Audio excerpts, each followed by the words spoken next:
Paper లీకేజీలు జరిగినప్పుడు మంత్రులు రాజీనామా చేయడం పరిష్కారం అని నేను అనుకోను. ఒకప్పుడైతే నేను ఆ మాట ఒప్పుకుంటా.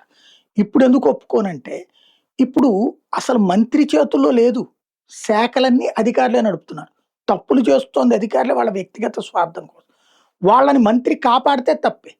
అదే సందర్భంలో మంత్రి నైతిక బాధ్యత వహించాలని గూడా ఒప్పుకుంటా నేను. నైతిక బాధ్యత వహించి రాజీనామా చేయకపోతే అతనికి నైతికత లేదని గూడా ఒప్పుకుంటా నేను.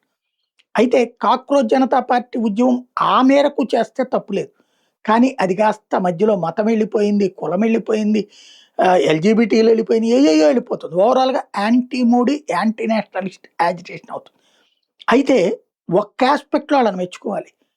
అక్కడ ఒక క్రమశిక్షణతో ఆహారాన్ని డిస్ట్రిబ్యూట్ చేసేటప్పుడు క్యూ లైన్‌లో నుంచొని తినటం గాని, అట్లాగే తీసుకెళ్ళి డస్ట్‌బిన్ అక్కడే ఉన్నది దాంట్లోనే వేస్తున్నారు.